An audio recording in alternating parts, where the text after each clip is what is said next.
السلام عليكم ورحمة الله وبركاته. اللهم صل وسلم وبارك على سيدنا محمد. ازيكم يا شباب؟ يا رب دايما تكونوا بخير. معكم حازم بلال من أكاديمية زيرو تريس، والفيديو النهاردة هيكون عملي جدا لأننا هنشتغل على 6 لابات مختلفين خطوة بخطوة، وهنركز على طريقة التفكير وازاي تحلل الويب سايت اللي قدامك. تمام؟ وعلى فكرة يا شباب، ما تفكروش ان اللابات دي مجرد شوية تمارين بسيطة وخلاص. لا، الأفكار اللي فيها مهمة جدا وموجودة فعلا في مواقع كتيرة جدا. دي حاجة.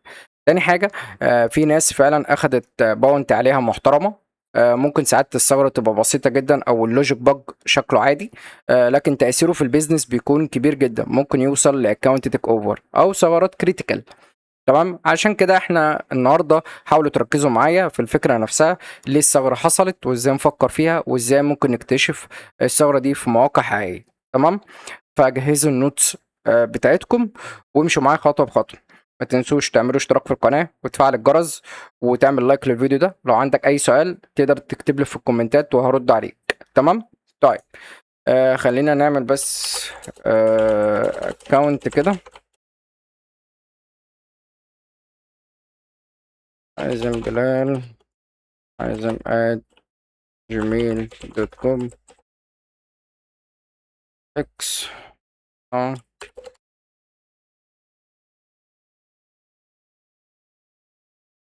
مم. طيب. ماشي.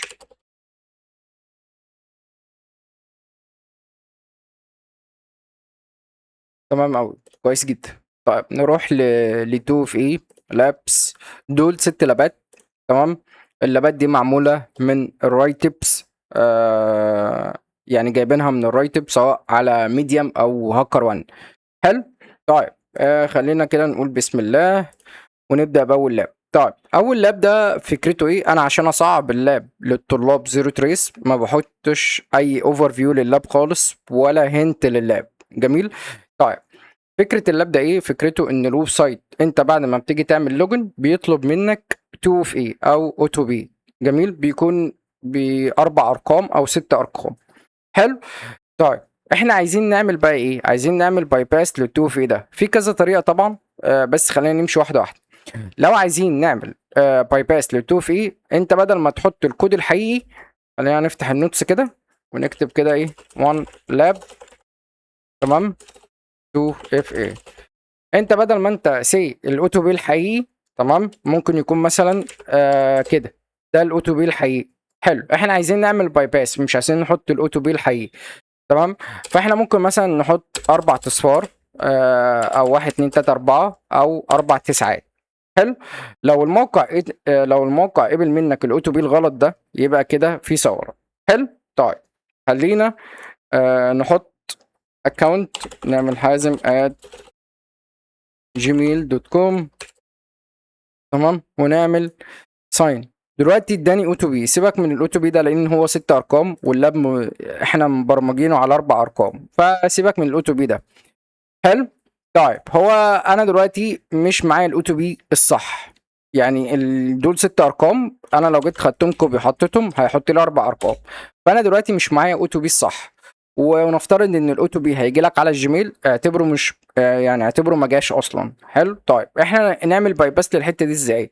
عندك يا اما تفتح اداه البيرب سويت وتعمل باي باس بيه، يا اما احنا ممكن نجرب زي ما قلت لك 4 اصفار. لو دخل معاك فعلا ووداك لصفحة الداشبورد او صفحة البروفايل بتاعتك يبقى دي كده ثغرة. لاب بسيط جدا. نوع الثغرة هتبقى ايه؟ نوع الثغرة ممكن تبقى اوثنتيكيشن. تمام، اوثنتيكيشن باي باس، ان احنا عملنا باي باس للتو في ايه، او ممكن نقول له تو في ايه او اوتو بي باي باس. تمام، او برضو ممكن بروكن اوثنتيكيشن. ده كده نوع الثغرة. طيب، تأثيرها ايه اصلا؟ يعني انا دلوقتي عملت تأثير، عملت ان انا عملت باي باس للاوتو بي لما انا جيت قلت له joker@gmail.com. تمام، وقلت له ساين. راح جايب لي قال لي طيب انا هبعت لك اوتو بي على الايميل، فانا بالتالي ما دخلتلوش الاوتو بي الصح، فقمت كاتب له اوتو بي 4 اصفار. اي اوتو بي غلط قمت كاتب له 4 اصفار، فعملت له فيريفاي راح مدخلني على الاكونت. تاثيرها ايه بقى؟ تاثيرها ان انا عملت اوتو بي باي باس. تمام، ثانيه اتاكد بس من التسجيل. عملت اوتو بي باي باس. تمام. دي حاجه. الحاجه التانيه برضو تاثيرها ان انا عملت تسجيل دخول من غير اوتو بي الصح اصلا. تمام. طيب انا لو عملت شويه ريكون في الويب سايت وجبت يوزر نيم وباسورد، نفترض مثلا ان انا لقيت في الريكون لقيت اكونت مثلا سي ادمن @gmail.com والباسورد بتاعه بالشكل ده على سبيل المثال. انا قمت واخد ده اللي انا جبته من الريكون، الاكونت ده متصرف في مواقع معينه مثلا في ويب اركايف او اي حاجه، فانا قمت واخد الاكونت ده والباسورد بتاعه، جيت احطه راح طالب مني اوتو بي. طب ما انا معيش الاوتو بي. طب ماشي، ما انا عرفت اكسره، عرفت اعمل بيه باي باس. فانا لما جيت عملت ليه باي باس على اكونت الادمن دوت كوم، فبالتالي راح مدخلني. تخيل كده، او نفس السيناريو بالظبط هنطبقه دلوقتي. ده اكونت انا جبته من ريكون، عملت شويه ريكون في الويب سايت فجبت الاكونت والباسورد بتاعه زي ما انت شايف كده. جيت ادخل راح قايل لي ده انا عايز منك اوتو بي. طب ما انا اصلا مش معايا الاكونت بتاع الفيكتيم بتاع الادمن. تمام. فانا هدخل اوتو بي ازاي؟ خلاص يا باشا، انا هجرب اعمل ايه بقى. 4 اعمل باي باس لل2 اف اي. اول ما انا عملت باي باس دخلت على اكونت الادمن @gmail.com. دي كده ثغره اسمها اوتو بي باي باس. تمام. او اثنتيكيشن باي باس. ممكن توصلني التاثير بتاعها ان انا عملت اكونت تيك اوفر. طب اكونت تيك اوفر ليه؟ لان انا من شويه ريكون جبت ادمن @gmail.com. تمام. طيب سبب الثغره ايه؟ السبب ان المشكله ان الموقع مش بيبص على الكود صح. حلو. فممكن اي كود ثابت او غلط يعدي ويكسر ال2 اف اي. وده غالبا ليه بقى؟ غالبا ان بيبقى في غلطه في اللوجيك بتاع الويب سايت، او المبرمج ساب كود تجريبي كان شغال على الويب سايت ده، فساب كود تجريبي شغال بالغلط فنسي يشيل الكود ده اصلا. حلو. بس دي كده فكره اللاب الاول، لاب بسيط ممكن توصلني لاكونت تيك اوفر. حلو. ندخل على اللاب التاني اللي هو لاب 2 اف اي. تمام. نكتب كده لاب 2 اف اي.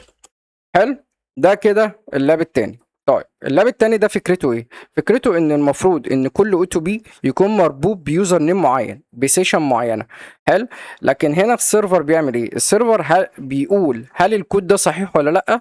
طب هل الكود ده الاو تو بي ده يخص لليوزر الفلاني ولا لا. ده اللي احنا محتاجين نعرفه. طيب احنا هنعمل ايه؟ هنعمل جيميل عادي حازم @gmail.com. تمام. وندخل خلينا كده عشان نبقى واقعيين attacker@gmail.com وندخل اي باسورد. تمام. جميل. انا دلوقتي جالي الاوتو بي اهو. ده الاوتو بي بتاع مين؟ بتاع الاتاكر. طيب انا هاخد كده، هات الايميل ده. خلينا ننزل سطر كده. الاكونت ده بتاع الاتاكر @gmail.com. خد بالك انت اي ويب سايت انت بتهنط عليه لازم يكون معاك 2 اكونت، واحد للاتاكر وواحد للفيكتيم. تمام. ده الاوتو بي بتاع الاتاكر.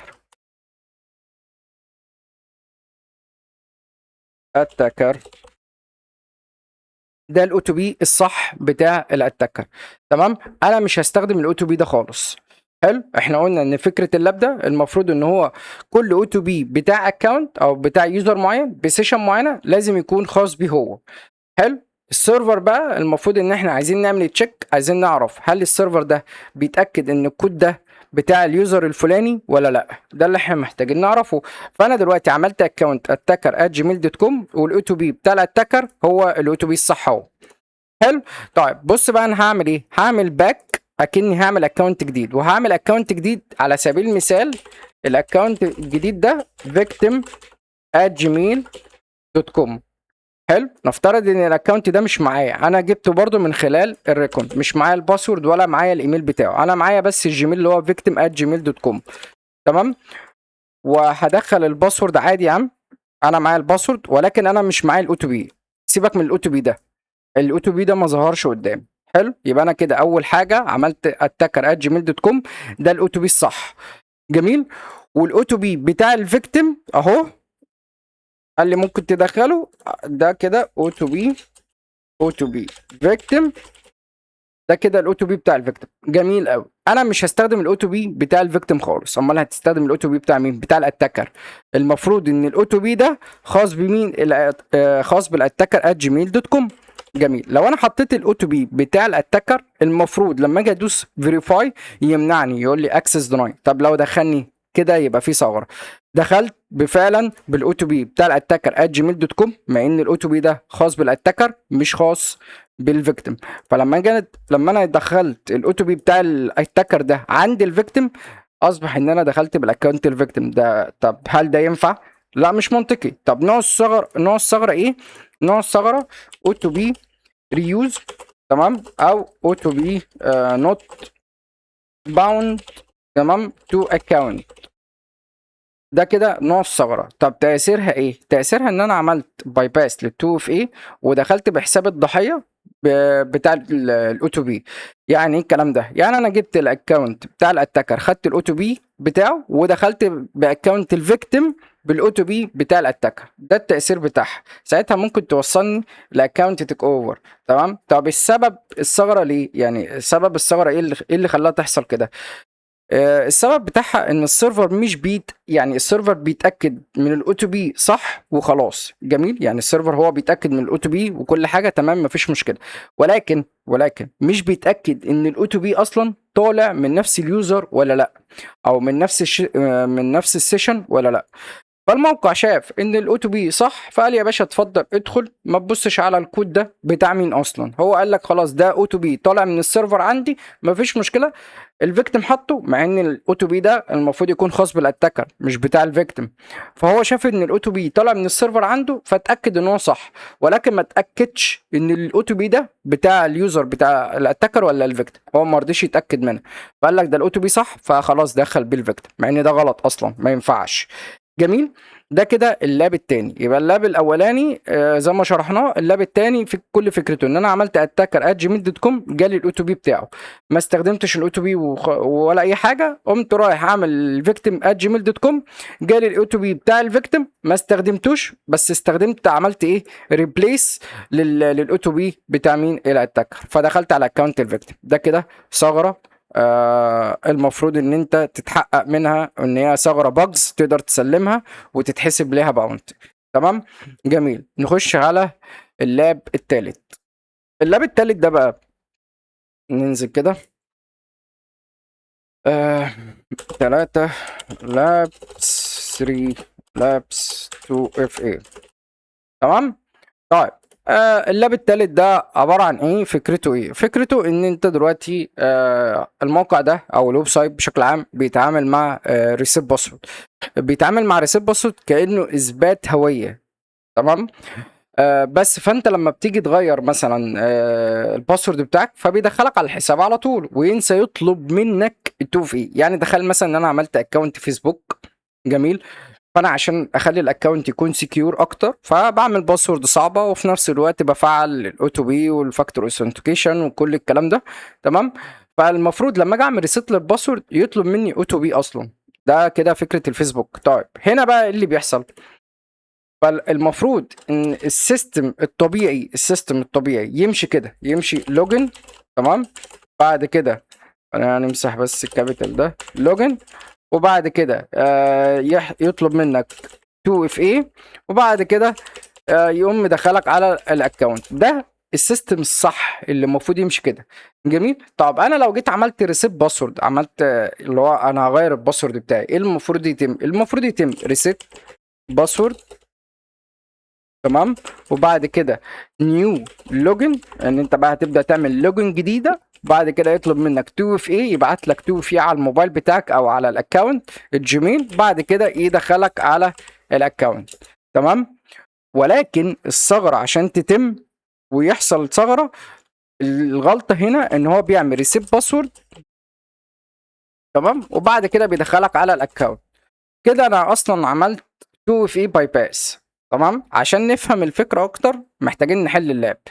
حلو. محتاجين نحل اللاب. اول حاجه انا هروح لصفحه اللوجن عادي اهو وكل حاجه. هقوم عامل ايه؟ هقوم مدخل اتاكر @gmail @gmail.com 1 2 3 4 5 6 ساين. بص، قال لي انا محتاج منك الاوثنتيكيشن كود، يعني انا محتاج منك الاوتو بي بتاعك. طب انا معيش اوتو بي. حلو. اقوم عامل باك تو لوجن. تمام. واقوم عامل فورجيت ماي باسورد. انا عايز اعمل باي باس بقى، جميل، انا مش عايز احط الاو تو بي اصلا. فاقوم قايل له ايه اتاكر @gmail.com. هعمل سند ريسيت لينك. بص انا دلوقتي دخلت فين نيو باسورد، هحط له الباسورد، بحط باسورد جديد ريسيت باسورد. بص بقى دلوقتي بيقول لي الباسورد هاز بين ريسيت سكسسفولي، يعني دلوقتي الباسورد فعلا اتغير. حلو. طيب انا لو جيت دخلت كده اتاكر @gmail.com وحطيت الباسورد اللي انا عملتها، بص دخلني. طب ايه ده عمل باي باس ل2 في ايه اصلا. احنا لو خدنا بالنا اول حاجه انا عملت ريسيت لللاب عشان اوريك الفكره تاني. اتاكر @gmail.com وحطيت الباسورد. اول ما انا بعمل ساين راح قايل لي ايه ده انا محتاج منك 2 في ايه. طب احنا عايزين نعمل له باي باس. خلاص يا باشا ارجع كده باك تو لوجن، ارجع تمام واعمل فورجيت باسورد من بره. جميل. وقول له اتاكر @gmail.com وابعت سند لينك دخلني على نيو باسورد. هحط له الباسورد تمام واعمل ريسيت للباسورد. دلوقتي بيقول لي الباسورد فعلا فعلا اتغير ريسيت سكسسفولي. تمام تعال نجرب اتاكر @gmail.com. بعد كده نحط له الباسورد وبعد كده نقول له ساين دخلني. طب هو لو كان طلب مني تي في ايه تاني ساعتها مش هيبقى ثغره. جميل. طب نوع الثغره دي، نوع الثغره اللي حصلت دي ايه ريسيت باسورد تمام ريسيت فلو باي باس او authentication لوجيك فلو. حلو. طيب ده كده نوع الثغره. نوع الثغره عرفناه ان هي ريسيت باسورد ريسيت باسورد ريسيت فلو باي باس وبعد كده اوثنتيكيشن او اوثنتيكيشن لوجيك فلو. حلو. طب تاثيرها ايه بقى؟ تاثيرها ان اي شخص يقدر يسيطر على المسار اللي هو بتاع ريسيت باسورد ده. تاثيرها انه ممكن اي شخص يقدر يسيطر على المسار بتاع ريسيت باسورد. جميل. فساعتها يقدر تدخل بالاكونت بتاع الاتاكر عادي من غير 2 اف اي. ده كده انا عملت باي باس لل 2 اف اي. ده كده التاثير بتاعها. طيب ده كده من حيث التاثير. طب السبب ان المبرمج، بص بقى المبرمج ربط ال2 اف اي باللوجن العادي. يعني انا دلوقتي لو جيت دخلت باللوجن العادي هيطلب مني الاوتو بي. جميل. لكن نسي يربطه اكتر، يعني يربطه تاني مع الفورجيت ماي باسورد. هو هنا ربطها باللوجن العادي وكل حاجه ولكن نسي يربطها بالفورجيت ماي باسورد. فانت بعد ما بتغير الباسورد السيستم اصلا افتكر ان انت عملت اوثنتيكيشن او ان انت عملت 2 اف اي فعلت وكل حاجه. فبالتالي قال لك خلاص ماشي اعمل ريسيت باسورد ويخش بالاكونت عادي. مع ان ده غلط. ليه؟ لان احنا قلنا ان السيستم نفسه لو انا لوجن يطلب مني 2 في بعد كده الاكونت. طب لو انا هعمل تغيير للباسورد هيبقى ريسيت باسورد وبعد كده نيو لوجن وبعد كده 2 في بعد كده الاكونت. هو هنا بقى عمل ايه ريسيت باسورد وبعد كده راح مدخلني على الاكونت. طب ما انا كده عملت باي باس اصلا ل 2 في. مش منطقي صح؟ جميل قوي. نخش بقى على اللاب الرابع. على فكره اللابات دي موجوده فعلا في رايتبس وبتتبلغ بثغرات وبتاخد عليها باونتي. يعني ما تفكرش ان هي بالسهوله كده، لا. ده هي انت عشان تتست في اي ويب سايت حقيقي انت محتاج تفكر بنفس التكنيكس ده. فاللابات دي مبنيه بالرايت تيبس، ناس اكتشفت ثغرات وخدت عليها مكافاه حلوه جدا. فانا حبيت ان انا اعمل لك اللابات دي تمام بنفس الرايت تيب بالظبط. جميل. نوسانكس. بعد كده اللاب الرابع. حلو قوي. اللاب الرابع ده بقى فكرته ايه؟ فكرته ان انا لما يجي مثلا على سبيل المثال ابعت ريكوست من اكونت الاتاكر. المفروض ان انا ادخل الاوتو بي صح. يعني المفروض ان ال2 اف اي او الاوتو بي يكون مربوط بتوكن وبيوزر وكده. تمام. طيب انا لو خدت نفس الريكوست ده بالظبط وحطيته عند الضحيه هيشتغل ولا لا؟ المفروض ما يشتغلش. تمام. طيب عشان نفهم الموضوع ده اكتر احنا محتاجين نحل اللاب ونمشي واحده واحده. اول حاجه انا هقول له ايه attacker @gmail.com. تمام. او خلينا كده victim. تمام. victim @gmail.com. ده كده الاكونت بتاع الفيكتيم ونحط له باسورد وبعد كده نقول له ساين اب دلوقتي ايه بقى؟ هو دلوقتي بيقول لي انت عشان تخش بالاكونت بتاع الفيكتيم انا محتاج تحط لي الاوتو بي. طب ماشي، انا هحط له الاوتو بي الصح. هنا لسه اللعب جاي، انا هحط له الاوتو بي الصح. تمام. خلينا نفتح البرب كده اوبن براوز، وخلينا نجيب اللاب ده هنا افضل، بحيث ان احنا نشتغل على هنا افضل.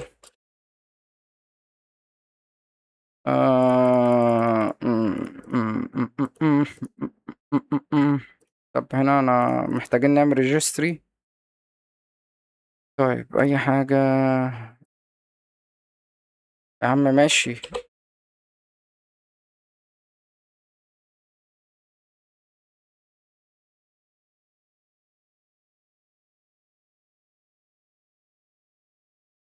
create account. طيب اكس هنا. مم.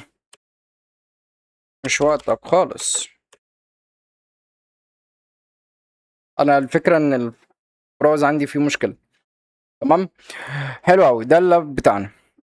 انا دلوقتي هنحل اللاب مع بعض. انا اول حاجة اعمل create account victim. تمام.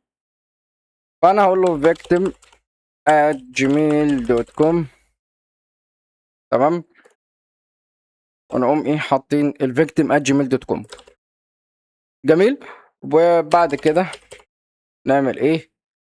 الباسورد طلب مني اوتو بي، تعالى نحط له الاوتو بي، وتعالى بقى نمسك الريكوست بتاعه فيريفاي.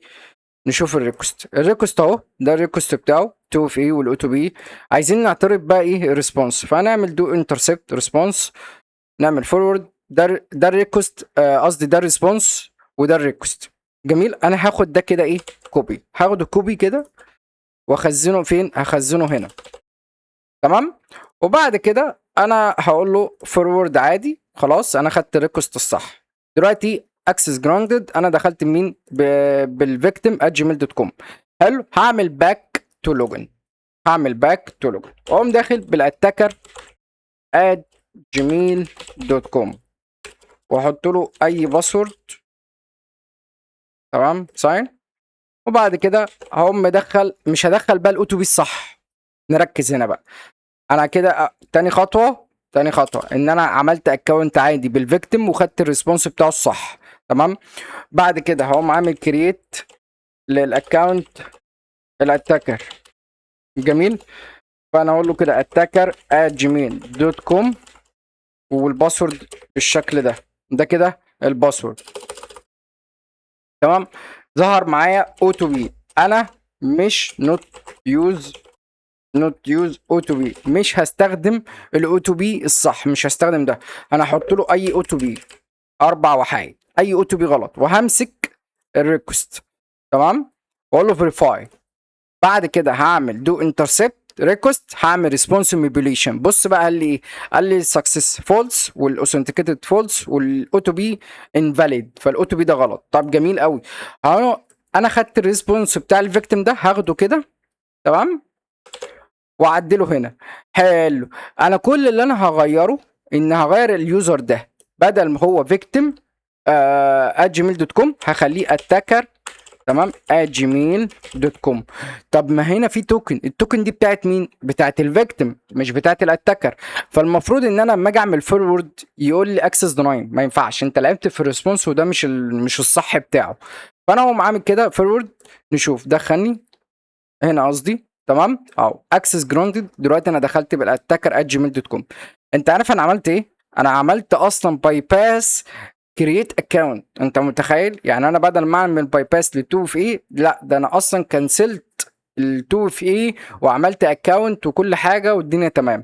ده كده نوع الثغره ايه؟ نوع الثغره اوثنتيكيشن ريبلاي اتاك. تمام. التاثير بتاعها ايه بقى؟ التاثير ان انا استخدمت الريسبونس بتاع الفيكتيم. تمام. فعملت له حاجه اسمها اوثنتيكيشن ريسبونس، عملت اعاده للاوثنتيكيشن ريسبونس، مع ان المفروض ان الريسبونس ده اتحقق منه وكل حاجه والسيرفر شافه وكل الكلام ده، المفروض ان هو يمحيه ينساه خلاص كده ما يستخدموش تاني. وعملت باي باس للتو في للاكونت بتاع الاتاكر. انت متخيل؟ ويعتبر كده انا عملت اكونت توك اوفر. حلو. السبب بقى في ان الثغره دي تحصل، السبب ان الموقع اصلا او الويب سايت بشكل عام مركز ان الاوتو بي نجح وكل حاجه، ولكن مش مركز ان الاو تو بي ده نجح للشخص المين، هل هو مثلا للشخص الاتاكر @gmail.com ولا الفيكتيم @gmail.com. طيب انا ممكن تكون انت تهت مني، فخلينا نعيد اللاب ده كله تاني سريعا كده. اول حاجه او وان ستيب، اول حاجه كده هعمل كرييت اكونت للفيكتيم، تمام، فيكون الايميل بتاعه او victim @gmail.com، والباسورد هيكون كده 1 2 3 من 1 ل6، تمام. ده كده اول حاجه، فانا هاخد الجيميل ده، تمام، وهاخد الباسورد ده واحطه هنا، تمام. خلينا نتاكد بس ان التسجيل شغال، بس كده حلو قوي. طلب مني بعت لي او تو بي على الجيميل بتاعي، فانا خدت الاو تو بي ده وحطيته هنا، تمام. انا كده هستخدم يوز او تو بي فاليد، شغال عادي، تمام. الاو تو بي اهو. انا قمت اعمل له ايه؟ قبل ما هدوس فيريفاي همسك الريكوست، همسكه كده فيريفاي، تمام. ما لقيتش اي حاجه في الريكوست هنا، فاقوم عامل دو انترسبت للريسبونس. خدت الريسبونس، لقيت ان الكلام ده انا هاخده كوبي كده، كوبي. طب الكلام ده يحتوي على ايه؟ سكسس ترو واوثنتيكيتد ترو، واليوزر اهو victim @gmail.com، والتوكن، التوكن دي بتاعت مين؟ بتاعت الفيكتيم، تمام، مش بتاعت اي حد تاني، بتاعت الفيكتيم، تمام. كده انا خدت ايه؟ الريسبونس ده، وعملت فورورد ووقفت الانترسبت. دلوقتي انا اكسس جراوند بمين؟ اهو بالفيكتيم @gmail.com. هعمل باك تو لوجن. نقوم ايه بقى؟ الستيب الثانيه، تمام، هعمل كرييت للاكونت الهاكر، تمام، وهيكون الجيميل بتاعه، الايميل بتاعه اتاكر، تمام، اكس، ماشي، اتاكر @gmail.com، والباسورد هيكون بالشكل ده. حلو. طيب نقوم واخدين الاتاكر @gmail.com كده، ونقوم حاطين الباسورد بتاعه وندخل. طلب مني او تو بي، انا ما شفتش الاو تو بي ده، ما شفتوش، ما جاليش، تمام. فانا ايه؟ اه don't use او تو بي، انا مش هستخدم الاو تو بي. فانا هقوم حاطط له اي او تو بي، سي هحط له اي او تو بي ده، وهعمل انترسبت للريكوست ده فيريفاي. جالي الريكوست اهو، تمام. هعمل دو انترسبت للريسبونس، وهعمل فورورد عشان الريسبونس يجي لي كده. بالتالي راح رد عليا قال لي سكسس فولس واوثنتيكيتد فولس، وان الاو تو بي انفاليد. حلو. اقوم انا واخد نفس الريسبونس ده بتاع مين؟ بتاع الفيكتيم، واحطه هنا. وكل اللي انا هعمله ان انا هشيل الفيكتيم ده، تمام، وهسيب التوكن بتاعت الفيكتيم، وهشيل اليوزر واحط اليوزر بتاع مين؟ بتاع الاتاكر، تمام. فورورد انترسبت، وقف. دلوقتي بص، اكسس جراوند دخلت بالاكونت بتاع الاتاكر @gmail.com. قلنا ان هي تاثيرها ايه؟ تاثيرها ان انا عملت اعاده للاوثنتيكيشن ريسبونس، وعملت كمان باي باس لل2 اف اي وللاكونت بتاع الاتاكر @gmail.com، تمام. وكده يعتبر اكونت تيك اوفر، يعتبر. قلنا ان هي سبب الثغره حصلت ليه؟ سبب الثغره ان الموقع مركز ان الاو تو بي ينجح وخلاص، ولكنه هو اصلا مش مركز ان الاو تو بي ده نجح للشخص المين بالظبط، تمام. تمام كده. نخش على 5 لاب 2 اف اي.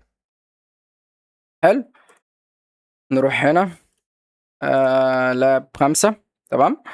اللاب ده بقى فكرته ايه؟ فكرته ان الموقع مفروض تقريبا يبعت او تو بي، المفروض ان الموقع يبعت او تو بي وكل حاجه، وبعد كده المفروض ان هو يبدا يتحقق من مين؟ من السيرفر سايد، وبعدها يسمح لك ان انت بتغير الباسورد عادي وكل حاجه. ولكن الغلطه اللي هنا ان الموقع معتمد على الفرونت اند، يعني الفرونت اند هو اللي بيقرر ان الاو تو بي ده صح ولا غلط وكده. طب بناء على ايه؟ بناء على الريسبونس اللي جاي له. حلو. طيب خلينا نحل اللاب كده. فاحنا اول حاجه هنعمل اكونت عادي اتاكر @gmail.com، ونشوف الخطوات ماشيه ازاي. ساين، تمام. طيب هنا مفيش الكلام ده، فاحنا نقول له forget my password. بعد كده نحط رقم التليفون. تخيل بقى اللي هو هيجي لك البن ده او الاوتو بي هيجي لك على رقم التليفون. فانا هعمل ريكوست، هوقف الريكوست هنا. تمام، سند للبن. جميل. البن جالي وكل حاجه، فهشوف الريسبونس في اي حاجه هتشدني. مفيش اي حاجه في الريسبونس، فانا بالتالي هعمل فورورد ونشوف الريكوست اللي بعده. جالي اوتو بي. تمام، طلب مني اوتو بي، فانا خلاص هدخل الاوتو بي ده او البن بشكل عام، واقوم ماسك الريكوست تاني. انت طبعا ده كله انت عمال تحلل. انت مش خلاص كده على طول تقوم ماسك الريكوست مفيش حاجه، لا انت بتقعد تحلل. فيريفاي بن، نشوف الريكوست. هنلاقي ان في حاجه اسمها فيريفاي بن واحد، وبعد كده 4، بعد كده 3، بعد كده 8. طيب خلينا نشوف الريسبونس. الريسبونس جالي 200. ده كده الاوتو بي الصح. حلو، ناخده كده كوبي ونشوف هيعمل معانا ايه. فعلا دخلنا على صفحه سيت نيو باسورد. هتقول لي طب معلش هو فين الثغره؟ هقول لك صح، لسه ما فيش اي حاجه. احنا بنقعد نحلل وبنشوف الردود الصح عشان نبدا ناخد منها كوبي ونقعد نعدل في اي ردود غلط بعد كده. طب ازاي؟ هنخش على نفس اللاب تاني، لاب 5. تمام، ونعمل forget my password. ست لللاب بس كده. قوم ايه؟ تمام، سن بن. تمام، انا مش هدخل الاوتو بي ده، انا هدخل اي اوتو بي غلط. هشوف هعرف اعمل لو باي باس ولا لا. فانا مش هدخل الاوتو بي ده خالص، انا هدخله مثلا كده اوتو بي غلط. تمام، ونقوم نوقف الريكوست هنا ونشوف الريسبونس بتاعه هنا مختلف عن الريسبونس الصح ولا لا. انت لو خدت بالك ان الريسبونس اللي هو ريسبونس الريسبونس الصح كان بالشكل ده، وان ده ريسبونس غلط لان الاوتو بي اللي احنا دخلناه غلط. تمام، الاوتو بي اللي احنا دخلناه غلط. فهنا الكود بتاعه 700 والاوبريشن بتاعه بيقول لك فيريفاي اوتو بي. فمعنى كده ان الاوتو بي ده غلط، فبالتالي طب ما انا ممكن احذف ده. تمام، واحذف الفاصله دي عشان ده بيبقى فيه كلام تحتيه. فاحنا نقول له 200 كده، ونعمل حاجه زي نظام ريسبونس مانيبيوليشن، نخدع السيرفر نقول له ان الاوتو بي اللي جالك ده الاوتو بي ده هو الصح، ونعمل فورورد انترسبت ونوقف الريكوست. فعلا دخلني على صفحه سيد نيو باسورد، يبقى انا عملت باي باس لل لايه باي 2 في باي باس. ندخل اي باسورد كده.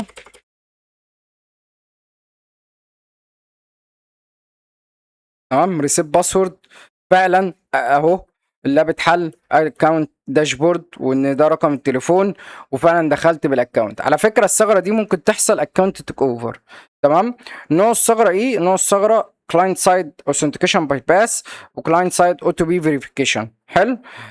ممكن الثغره دي فعلا يحصل ليها اكونت تيك اوفر. طب ازاي؟ احنا قلنا ان احنا كده كده بيكون معانا تيست اكونتين، فانت بيكون معاك اكونت الفيكتيم.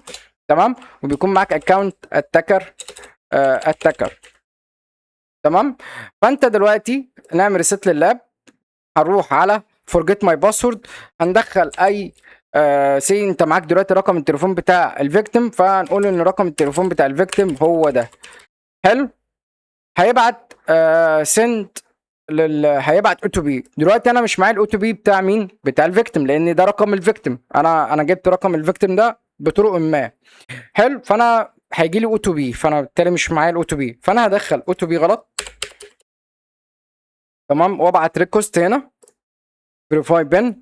بعد كده هقول له دو انترسبت، نوقف الريكوست، نشوف الريسبونس. دلوقتي الريسبونس ده انا عرفت الريسبونس الصح هيكون ايه، وانا قمت شايل الكلمه دي ومغير بدل 700 خليتها 200 وعملت له فورورد. قبل مني.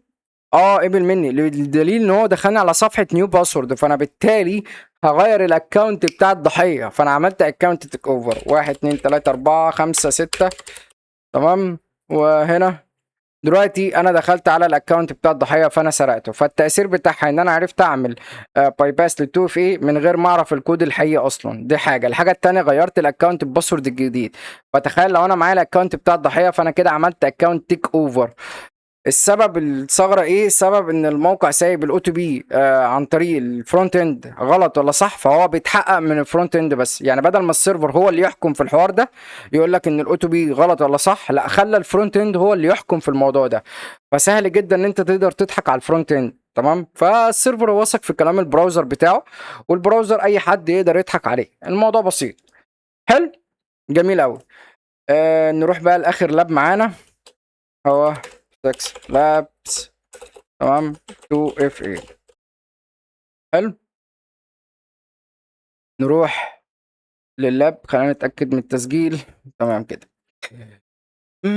لوجن وزود باسورد. طيب، فكره اللاب ده ايه؟ فكرته ان السيرفر بيكون واثق في اليوزر نيم اللي جاي من الكلاينت. تمام. طيب، عشان نفهم الفكره اكتر، انت دلوقتي الموقع هنا بيقول لك لوجن وزود باسورد. خلينا ناخد دي كده كوبي،